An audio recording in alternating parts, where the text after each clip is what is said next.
Muito boa noite para você. É uma alegria nós estarmos mais uma vez juntos aqui neste culto. Neste domingo, primeiro dia da semana, estarmos aqui para louvar o nome do nosso Deus e podermos ouvir um pouco da sua mensagem, certamente vai nos deixar melhores, recarregados para uma nova semana. Nós, ao longo do mês de julho, estamos vivendo já uma série especial de pregações. Já tivemos no último domingo o pastor Marco Bueno e hoje temos o privilégio e o prazer de ouvirmos, de termos conosco o pastor Fábio Correia. O pastor Fábio já esteve à frente desta igreja, deste distrito, nos anos de 2007 e 2008. Hoje lidera os departamentos de Ministério Pessoal e Escola Sabatina na União Sul Brasileira. Tem feito um excelente trabalho lá, mas hoje dedica o seu tempo, especialmente nesse momento, para trazer a mensagem de Deus para nós. Eu quero convidá-lo, antes de passarmos a palavra então ao pastor Fábio, que você, onde estiver, feche os seus olhos, se for possível, e vamos elevar uma prece ao nosso Deus. Pai nosso que estás nos céus, obrigado, Senhor, por cuidar de cada um de nós até aqui. Vamos, em instantes, ouvir a Tua mensagem através do pastor Fábio e que ela possa fazer sentido de maneira muito firme e que possamos praticá-la acima de tudo e não apenas ouvi-la. Esteja conosco sempre, Senhor, nós te rogamos, em nome de Jesus. Amém. Bruda, é contigo. Minha saudação aos amigos de Blumenau, terra querida, terra amada, onde moramos por 2 ocasiões aí, né? E pastoreamos muitos de vocês, foi uma alegria. E agora, de novo, é um prazer estar de volta falando com vocês. Não é presencial, mas é pela internet, já está valendo, né? Então eu agradeço o convite do pastor Isaías, fiquei muito feliz pelo convite e esperamos juntos aqui compartilharmos um pouquinho da palavra de Deus, de um alerta especial que ele faz para cada um de nós agora em tempos de pandemia, queridos. Então eu quero também saudar os demais que não são de Blumenau, mas nos assistem pela internet. Também todos sois muito bem-vindos e vamos juntos ler Apocalipse 13, verso 11 em diante. Apocalipse 13, verso 11 em diante. O tema de hoje é Leis e Normas em Tempos de Pandemia. Leis e normas em tempos de pandemia. Apocalipse 13, verso 11 diz assim: Então vi outra besta que saía da terra com 2 chifres, como cordeiro, mas falava como dragão. E exercia toda a autoridade da primeira besta em nome dela, e fazia com que a terra e seus habitantes adorassem a primeira besta, cuja ferida mortal havia sido curada. E realizava grandes sinais, chegando a fazer descer fogo do céu à terra, à vista dos homens, e por causa dos sinais que lhe foi permitido realizar, em nome da primeira besta, ela enganou os habitantes da terra, ordenou-lhes que fizessem uma imagem em honra à besta, e foi-lhe dado poder para dar fôlego à imagem da primeira besta, de modo que ela podia falar, a imagem falava, né, e fazia morrer todos os que se recusassem a adorar a imagem. Também obrigou a todos, pequenos e grandes, ricos e pobres, livres e escravos, a receberem certa marca nas mãos e na cabeça, para que ninguém pudesse comprar nem vender, a não ser quem tivesse a marca, que é o nome da besta ou o número do seu nome. Uma profecia muito forte da Bíblia, amados, que mostra 2 poderes se unindo, formando uma imagem, e essa imagem ela persegue, essa imagem ela impõe leis, essa imagem impede de comprar e vender, e essa imagem também mata aqueles que não obedecem a essas leis. Sabe que quando eu leio Apocalipse 13, agora no tempo da pandemia, eu percebo alguma ligação? Veja só, queridos, há uma crise agora no mundo inteiro, uma crise pandêmica, né? Uma pandemia mundial que está impondo a todo mundo leis e normas que antes não existiam. Ou até que já existiram, mas que agora voltaram. Então, por exemplo, todo mundo tem que usar máscara, todo mundo com distanciamento social, todo mundo evitando ir em shoppings, em praias, né? Outras leis evitando o comércio não essencial ficar aberto. Aqui em Curitiba essa semana, o comércio não essencial voltou a fechar, entendeu?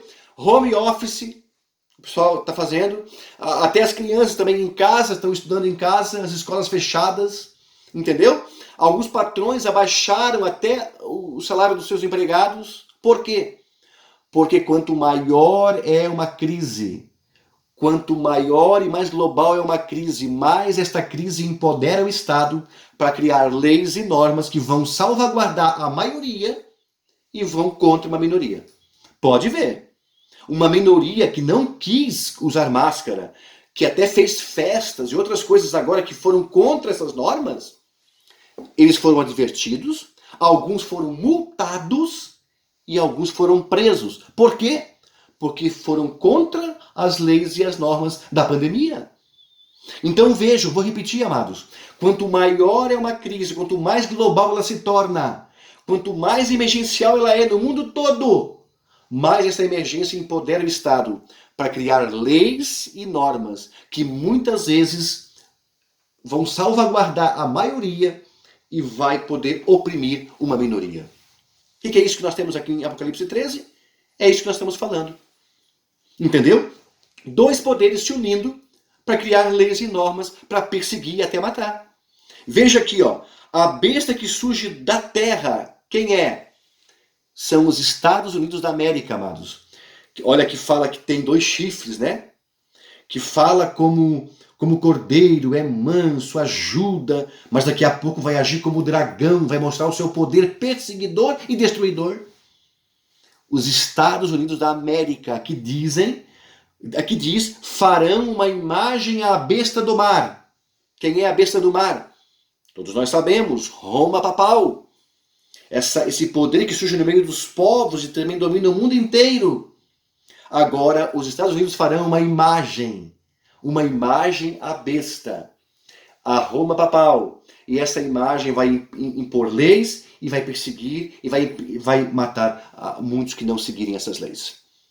O que é uma imagem, queridos? O que é uma imagem? Veja, uma imagem é uma representação atual de algo que já existiu. Uma imagem é algo análogo a uma coisa que já aconteceu. Uma imagem assim, como que eu posso dizer, ele é um reflexo de algo do passado. E que nesse caso é de Roma papal. O que é que mais marcou Roma papal, amados? Que deu poder como nunca a Roma papal? A união da igreja com o Estado. Esses dois poderes, por mais de 1.200 anos, estiveram unidos, dando poder a Roma papal para perseguir, oprimir e matar. Milhares de cristãos foram mortos, milhares jogados aos leões, decapitados, queimados vivos. Por quê? Porque quiseram se manter fiéis à Bíblia e não quiseram seguir as leis e as normas de Roma. Entendeu? E qual era a principal lei que dominava? Leis dominicais. Era a principal. Então, quando houve essa união da igreja com o Estado, a igreja perseguiu e matou por 1.260 anos. Mas agora diz a Bíblia, os Estados Unidos farão uma imagem à besta, ou seja, vai voltar a união da igreja com o Estado. Vai se repetir algo que já existiu, mas agora com muito mais poder. Olha o que fala Ellen White, o livro O Grande Conflito, página 445. Abre aspas, eu vou ler aqui. Quando as principais igrejas dos Estados Unidos, ligando-se em pontos de doutrinas que lhes são comuns, influenciarem o Estado para que imponha seus decretos e lhes apoie as instituições, a América protestante terá então formado uma imagem à besta. E a inflição de penas civis aos dissidentes será o resultado inevitável. Estão vendo? Quando as principais igrejas americanas derem a mão ao Estado, influenciarem o Estado para fazerem leis e decretos, ou seja, quando a igreja voltar a se unir ao Estado, então haverá novamente uma imagem à besta. E essa imagem, ela terá poder, ela irá falar e irá fazer até matar aqueles que não seguirem os seus decretos. Quando nós olhamos para a história americana, queridos, a gente sempre vê que o Estado e a igreja sempre estiveram juntos. Aliás, eles se misturam desde a fundação desse país. Porque esse país foi criado pelos pais peregrinos, protestantes europeus, que vieram e fundaram o país em 1620. Então, quando eles formam um país, eles também se tornam políticos, eles que criam as leis civis, que estavam ligadas com as leis religiosas. Então, sempre nos Estados Unidos, as igrejas sempre foram um pouquinho o poder civil e o Estado sempre foi um pouco o poder religioso. Até hoje é assim. Por mais que eles estejam separados, mas você vê ainda esse sincretismo desses dois poderes. Quer ver um exemplo? Quando os presidentes americanos tomam posse, eles fazem um juramento em nome de quem? De Deus. Veja só. Quando eles tomam posse, eles fazem um juramento sobre a Bíblia. O Trump, ele fez um juramento sobre a Bíblia de Abraham Lincoln. E o antes dele, o Obama, também fez um juramento sobre duas Bíblias. A Bíblia de Martin Luther King, que é uma Bíblia menor, e a Bíblia de Abraham Lincoln. Então veja, eles fazem um juramento sobre a Bíblia. A tradição é forte. Tanto que até na moeda deles, o dólar está lá. Deus salve a América. Ou seja, a criação desse país. Estavam ali os protestantes trabalhando com o Estado para formularem as leis. Só que os maçons que fundaram a República, falaram o seguinte, que o Estado é laico e que não deve haver esta união de igreja com o Estado. Portanto, mesmo que havia, no século XIX ainda, algumas leis dominicais que predominavam em alguns estados americanos, a Constituição americana separou os dois poderes. Separou a igreja do Estado. E então houve uma jurisprudência na Suprema Corte Americana que colocou essas leis dominicais que haviam na época fora de vigência. Mas existem até hoje, elas estão até hoje escritas e estão lá. Os Estados Unidos não precisam mexer na Constituição para que elas possam voltar. Basta revisar a jurisprudência, fazer uma emenda à Constituição para que essas leis dominicais voltem a ficar em vigência, amados. Olha o que diz a serva do Senhor. Review and Herald, 2 de maio de 1893. O povo dos Estados Unidos tem sido um povo favorecido, mas quando restringirem a liberdade religiosa, renunciarem ao protestantismo e apoiarem o papado, a medida da sua culpa estará cheia e nos livros do céu estará escrito assim, ó, abre aspas, apostasia nacional, fecha aspas. Ou seja, os protestantes, amados, infelizmente estão se apostatando cada vez mais.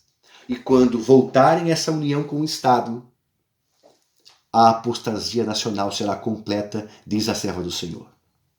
Você sabe, sempre houve leis dominicais na história do mundo.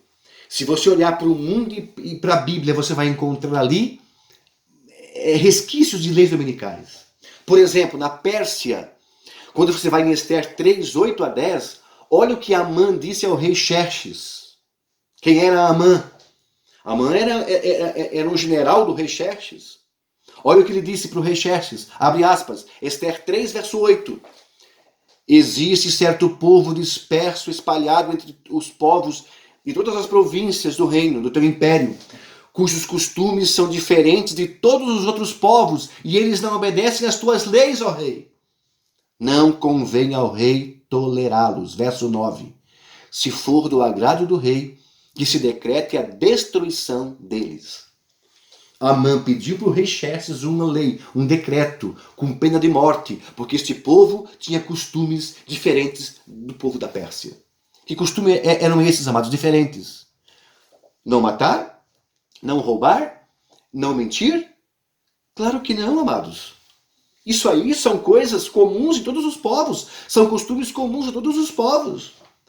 O que diferenciava eles? Era este o ponto em questão. Era o sábado. Porque a Pérsia, os persas já adoravam o domingo. Os persas já adoravam o sol, aliás, no primeiro dia que era o domingo. Então aqui existe já um princípio de uma lei dominical. Tanto que Ellen White, quando fala no tempo do fim, no grande conflito, ela fala assim, ó, que o decreto de morte, o segundo decreto de morte, no tempo do fim, se assemelha muito ao decreto do rei Xerxes. Só que Deus interveio, você conhece a história, né? Esther ganhou a simpatia do rei, e aí o rei não matou, não destruiu o povo cativo. Mas agora deu um pulo, deu um salto na história, e nós chegamos em 321 da era cristã, depois de Cristo, e nós temos um decreto dominical muito forte, daí está ele, está bem evidente. Constantino, imperador romano, olha o que ele fala, abre aspas, que todos os juízes e todos os habitantes da cidade e todos os mercadores e artífices descansem no venerável dia do sol. Ou seja, decreto dominical. E por toda a Idade Média eles foram seguidos. E aqueles que não seguiam esses decretos eram perseguidos, oprimidos e mortos. Na Inglaterra também havia leis dominicais. Os puritanos, amados, eram fiéis a muitas práticas, em especial a guarda do domingo. E havia ali um grupo de puritanos, que era até um grupo radical, que guardava o sábado, eram separatistas. E aí o governo da época condenou um casal, o senhor chamado John Treske, em 1618. Por quê? Porque este homem guardava o sábado, não guardava o domingo. Então ele foi condenado, chicoteado, mutilado e foi preso, prisão perpétua. Mas aí ele rejeitou o sábado na prisão, foi solto, mas a esposa continuou fiel ao sábado, ficou mais 25 anos presa e morreu na prisão. E esses puritanos, que guardavam o domingo, vieram para onde? 1620, para os Estados Unidos. E foram eles, esses protestantes, que fundaram as primeiras colônias, que fundaram o país e trouxeram toda essa bagagem de leis dominicais para ali. Porque eles queriam o quê? Uma liberdade. Não queriam mais reis, não queriam mais papa. E mais queriam o quê? Ser fiéis às suas leis dominicais. Resultado, amados, eles guardavam o domingo. As 13 primeiras colônias americanas, depois de 1720, todas elas tinham leis dominicais. Inclusive, tem um livro chamado Os Santos, o nome do livro está aqui, ó, Os Santos no Mundo, que conta a história dos puritanos. Este livro, abre aspas, na página 201, fala assim, ó, os puritanos eram rígidos em seu estilo de vida. E podemos ver isto, por exemplo, na sua observância do domingo. E eles eram fiéis nas leis dominicais. E olha aqui 3 histórias rápidas. Na Nova Inglaterra, diz o autor do livro, 2 jovens namorados foram julgados por sentarem-se juntos no dia de domingo. Elizabeth Eade, ela foi multada por torcer e estender roupas no dia do Senhor, do domingo. E um soldado inglês também foi condenado por umedecer um pedaço de chapéu velho para pôr em seu sapato para proteger os seus pés. Você veja, leis dominicais, amados, que sempre estiveram forte lá nos Estados Unidos. Agora veja o que diz Ellen White, Testemunhos Seletos, volume 2, página 373. Quando a América, o país da liberdade religiosa, se aliar com o papado, a fim de dominar as consciências e impelir os homens a renunciar o falso sábado, os povos de todos os demais países do mundo hão de ser induzidos a imitar-lhe o exemplo. Ou seja, amados, quando os Estados Unidos decretarem o domingo como dia de guarda, diz que todos os demais povos do mundo vão copiar-lhe o exemplo. E diz mais a serva do Senhor, Testemunhos Seletos, volume 3, página 142, 143, abre aspas. A substituição da lei de Deus pelos dos homens, a exaltação por autoridade meramente humana do domingo, colocada em lugar do sábado bíblico, é o derradeiro ato do drama. Quando essa substituição se tornar universal, Deus se revelará, ele se erguerá em sua majestade para sacudir terrivelmente a terra. Ou seja, amados, quando começar essa união, esse decreto dominical, Deus se manifesta para sacudir terrivelmente a terra. Aí o que acontece na sequência? Terra sacudida, calamidades, enfim, caos total. Olha o que fala Ellen White, Manuscrito e Releases, volume 10, página 239, abre aspas. Satanás dá a sua interpretação aos eventos e faz os homens pensarem que as calamidades que enchem a terra constituem resultado da transgressão do domingo. Então, tensionando aplacar a ira de Deus, esses homens influentes fazem leis impondo a observância do domingo, fecha as aspas. Ou seja, o mundo está em caos, em todas as áreas. O que os homens dizem? A culpa é nossa, que nós já estamos guardando o domingo. Então vamos chamar o Estado para criar leis para que todo mundo guarde o domingo e assim nós vamos aplacar a ira de Deus. E o que mais que eles falam? Grande Conflito, página 587, abre aspas. Essa mesma classe apresenta a alegação de que a corrupção que rapidamente se alastra é atribuível em grande parte à profanação do descanso dominical e que a imposição da observância do domingo vai melhorar grandemente a moral da sociedade, fecha aspas. Olha o que eles dizem, a corrupção do mundo, a culpa é porque nós não guardamos o domingo. Então vamos agora decretar o domingo, que aí o mundo vai ter paz de novo, vai ter moral mundial. O que mais fala Ellen White? O mundo todo há de ser instigado à inimizade contra os adventistas. Porque eles não rendem homenagem ao papado, honrando o domingo. Eles não honram o domingo. Então o mundo inteiro ficará contra aqueles que forem fiéis. E o que mais que ela fala, abre aspas, os que calcam os pés à lei de Deus fazem leis humanas que eles obrigarão as pessoas a aceitar. Homens imaginarão, deliberarão, planejarão e dizem eles que o mundo inteiro guarda o domingo.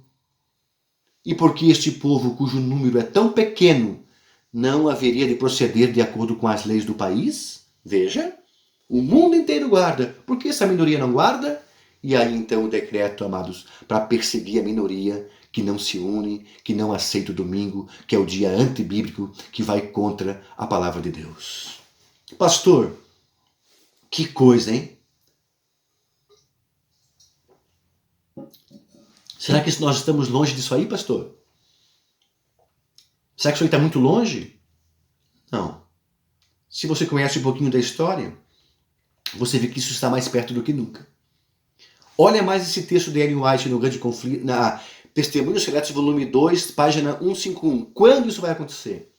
Quando o protestantismo, diz ela, estender os braços através do abismo, a fim de dar uma das mãos ao poder romano e a outra ao espiritismo, quando por influência dessa tríplice aliança, a América do Norte for induzida a repudiar todos os princípios da sua Constituição, que fizeram dela um país republicano e protestante, e adotar medidas para a propagação de erros e falsidades, podemos saber que é chegada o tempo das operações maravilhosas de Satanás e que o fim está próximo.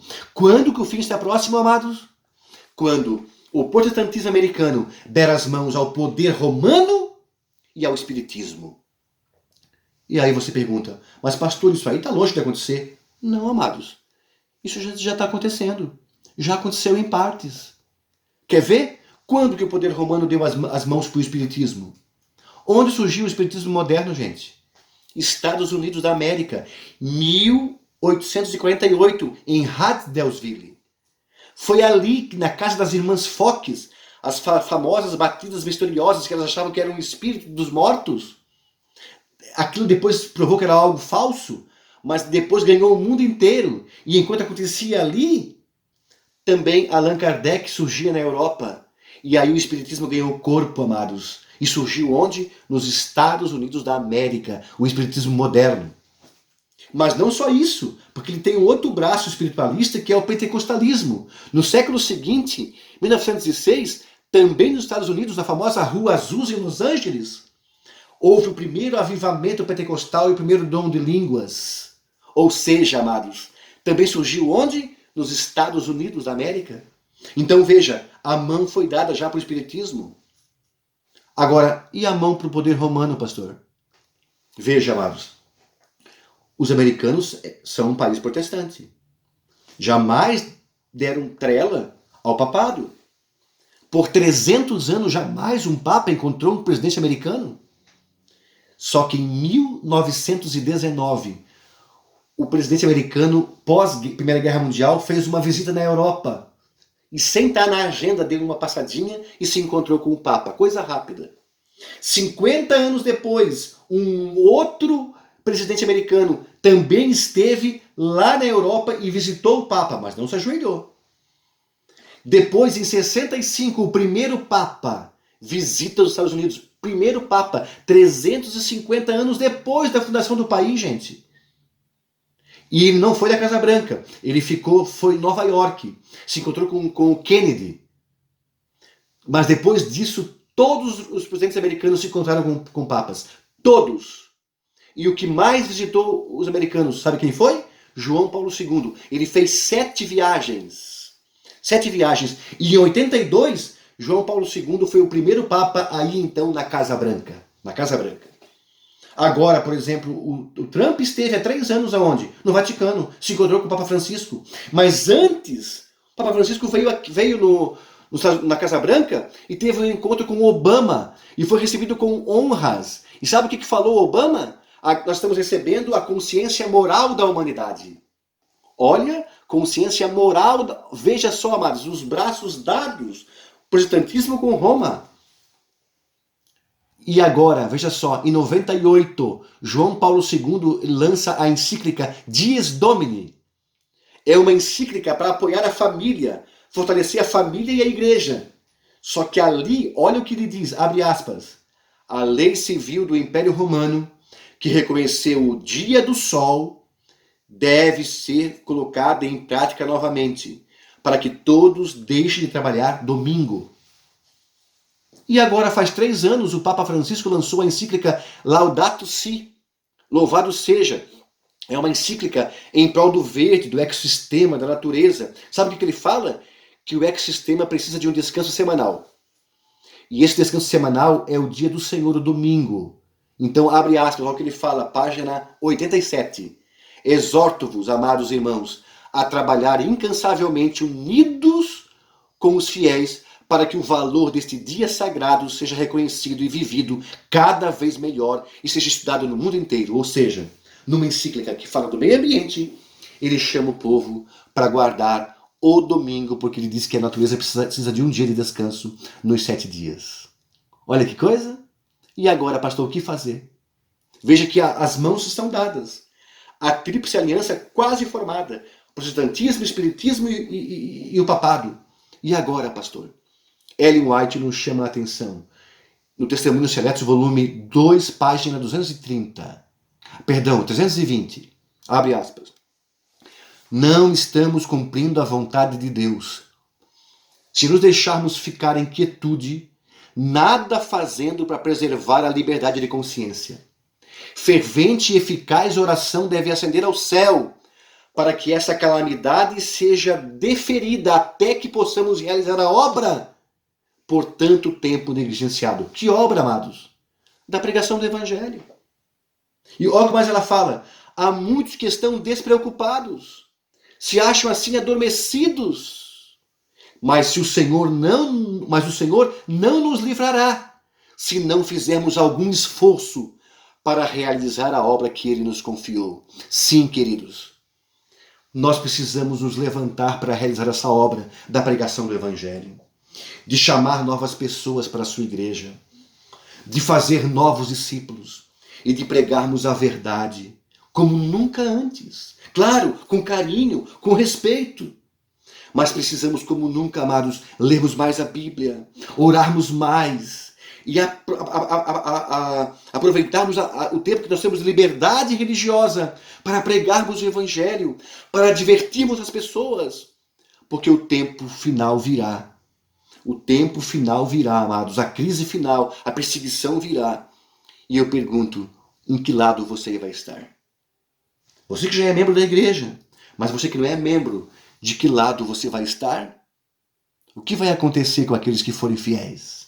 Último texto, e assim eu termino para nós orarmos, amados. Último texto, Daniel capítulo 12, verso 1. Diz assim, ó. Daniel 12, verso 1. Veja o que diz a Bíblia.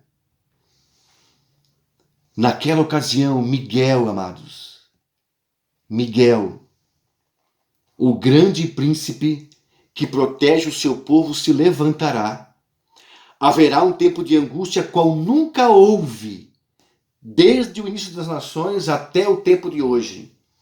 Mas naquele tempo será salvo o seu povo, todo aquele que tiver como nome no livro da vida. Amém? Que bênção! Que bênção, amados! Miguel vai se levantar, diz a Bíblia. Quem é Miguel? É Jesus. Haverá um tempo de angústia qual nunca houve, perseguição, crise, convulsão mundial. Mas a Bíblia é clara. Miguel vai se levantar para proteger e guardar o povo de Deus. Aquele que foi fiel. Por isso não se preocupe com a pandemia, com as leis, com as normas da pandemia. Isso é fichinha. É um ensaio perto do que vai acontecer no tempo do fim, amados. E eu espero que naquele dia você esteja em pé, você esteja preparado para poder dizer não às leis dos homens e sim à volta de Jesus, para subirmos com Ele e juntos herdarmos as mansões celestiais. Quantos querem? Escrevam aí. Quantos dizem assim, eu aceito? Escrevam aí. Divulguem aí. Eu quero orar por você agora, para que Deus nos dê essa força e esse poder para estarmos em pé naquele dia. Então, se você puder, feche seus olhos e vamos orar.